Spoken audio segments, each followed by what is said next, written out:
پیدائش کے بعد بچے کو پہلے نمک ملے ہوئے نیم گرم پانی سے نہلائیں، پھر اس کے بعد سادہ پانی سے غسل دیں تو بچہ پھوڑے اور پھنسیوں سے بچ جاتا ہے۔ بچوں کو دودھ پلانے سے پہلے روزانہ 2 یا 3 مرتبہ 1 انگلی شہد چٹا دیا کریں تو یہ اس کے لیے بہت مفید ہوگا اور بچوں کے ہاضمے کے لیے بھی اچھا ہے۔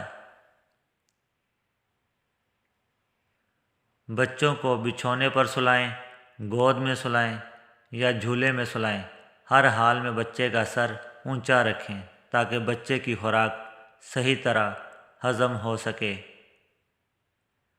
پیدائش کے بعد بچوں کو ایسی جگہ نہ سلائیں جہاں روشنی بہت تیز ہو، کیونکہ بہت تیز روشنی میں رہنے سے بچے کی نظر کمزور ہو جاتی ہے، اس لیے مدھم روشنی رکھیں۔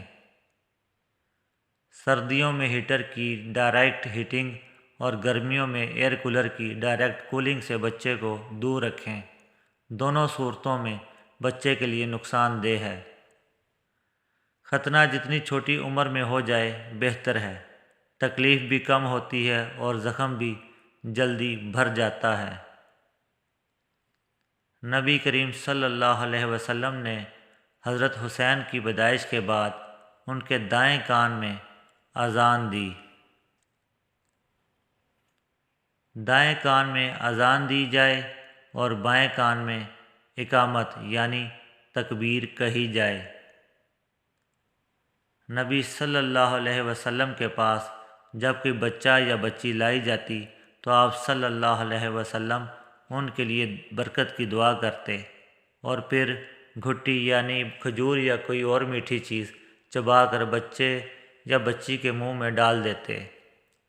جب بچے کے مسوڑے سخت ہو جائیں اور دانت نکلتے ہوئے محسوس ہوں تو مسوڑوں پر مرغی کی چربی ملا کریں اور روزانہ 1-2 مرتبہ مسوڑوں پر شہد بھی ملا کریں۔ بچے کے سر اور گردن پر تیل کی مالش کرتے رہیں۔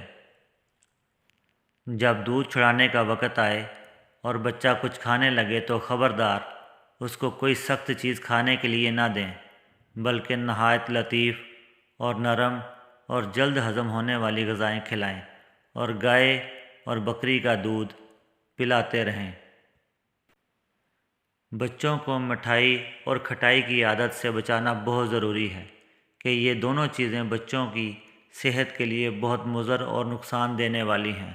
سوکھے اور تازہ میوے بچوں کی صحت کے لیے بہت اچھے ہیں۔